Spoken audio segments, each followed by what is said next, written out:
오늘을 사랑하는 묵상 시간입니다. 오늘 본문 말씀 사무엘상 24장 6절과 7절의 말씀입니다. 자기 사람들에게 이르되 내가 손을 들어 여호와의 기름 부음을 받은 내 주를 치는 것은 여호와께서 금하시는 것이니 그는 여호와의 기름 부음을 받은 자가 됨이니라 하고 다윗이 이 말로 자기 사람을 금하여 사울을 해하지 못하게 하니라. 사울이 일어나 굴에서 나가 자기 길을 가니라. 저희가 살면서 선을 베풀며 살아가는 것은 참 쉬운 일이 아닙니다. 특별히 자신을 괴롭히고 죽이려 했던 사람에게 자비를 베푸는 일은 더욱더 어려운 일입니다. 그런데 오늘 말씀에서는 자비를 베푼 그 다윗의 모습을 묘사하고 있습니다. 다윗은 앞장까지 사울의 위협을 피해 쫓기는 삶의 연속이었습니다. 그렇지만 이제 상황이 바뀌게 되었습니다. 다윗은 사울을 죽일 수 있는 그 순간이 주어지게 되었죠. 그럼에도 불구하고 다윗은 하나님에 의해서 세워진 사울을 함부로 죽이지 않습니다. 오히려 자비를 베푸는 그런 모습을 보여주고 있죠. 어떻게 이런 일이 가능했을까요? 오늘 사무엘상 24장의 우리 첫 부분의 말씀을 통해 그 마음을 함께 살펴보기 원합니다. 앞서 사울은 다윗을 눈앞에 두고 블레셋의 침공으로 인해 물러날 수밖에 없는 상황에 있었습니다. 이렇게 시급한 문제를 해결하기 위해 물러난 사울은 블레셋 군대를 물리치고 다시 다윗을 추격하기 위해 군사 3,000명을 이끌고 나타납니다. 이 사실에 대해서 사무엘상 24장 2절에 이렇게 말씀하죠. 사울이 온 이스라엘에서 택한 사람 3,000명을 거느리고 다윗과 그 사람들을 찾으러 들염서 바위로 갈새라고 묘사합니다. 자, 그곳에 이르러 사울은 굴이 있는 것을 알게 되었습니다. 학자들에 따르면 이 사울은 급한 용변을 보기 위해서 굴 깊은 곳까지 들어간 것으로 봅니다.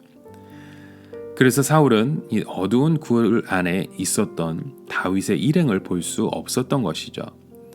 아무런 경계 없이 굴에 들어간 사울은 그 굴에 은신하고 있었던 다윗과 마주하게 되었습니다. 어쩌면 다윗에게 절호의 찬스고 기회였을 것입니다. 여기서 사울을 잡게 되면 다윗은 승기를 잡을 수 있기 때문입니다.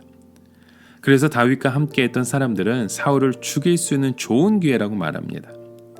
이 사실에 대해 4절에서 말씀하죠. 여호와께서 당신에게 이르시기를 내가 원수를 내 손에 넘기리니 내 생각에 좋은 대로 그에게 행하라 라고 말씀합니다. 그런데 다윗은 사람들의 말은 하나님의 뜻이 아니라고 판단했습니다. 그래서 다윗은 사울의 그 겉옷 자랑만 가만히 배웠습니다. 합리적인 부하의 설득에도 불구하고 다윗은 자신의 손으로 사울을 해하는 것이 아니라 하나님의 심판에 맡기는 놀라운 자제력을 보여준 것입니다. 하나님께 모든 것을 의존하는 다윗의 성숙한 모습을 보여주고 있죠. 이렇게 다윗은 사울을 죽일 수 있는 절호의 기회를 놀라운 자제력으로 하나님의 심판에 맡기게 됩니다.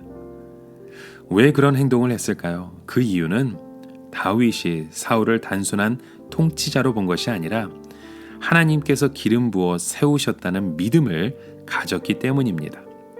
더 놀라운 것은 자신을 죽이려고 했던 사울을 원수로 여기지 않고 자신이 섬겨야 할 주로 보았다는 점입니다.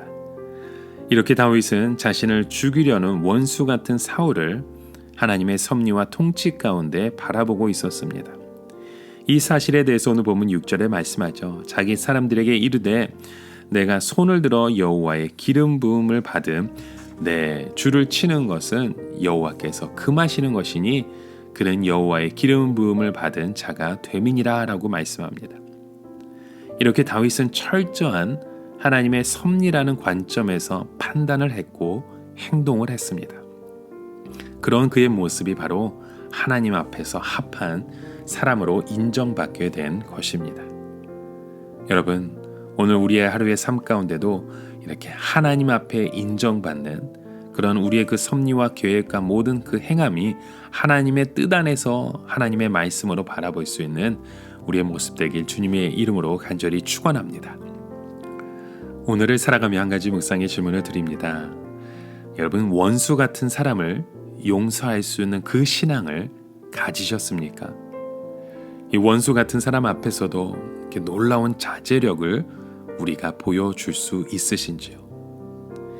모든 일이 하나님의 섭리 가운데 일어나고 있다는 그 사실을 인정하면 우리는 원수 같은 사람도 용서할 수 있습니다. 그 기쁨의 능력을 오늘 하루 우리가 함께 체험할 수 있는 주의 시간이 되길 간절히 소망합니다. 함께 기도합니다. 하나님 아버지, 하나님의 그 철저한 그 섭리라는 그 관점 안에서 우리가 이 모든 일들을 판단하고 행동할 수 있는 그 믿음의 모습으로 살아가기 원합니다. 하나님 앞에 합한 사람으로 인정받는 그렇게 믿음의 가정으로, 믿음의 부부의 모습으로 오늘 저희들의 모든 삶을 인도하여 주시옵소서. 예수 그리스도의 이름으로 간절히 기도드립니다. 아멘.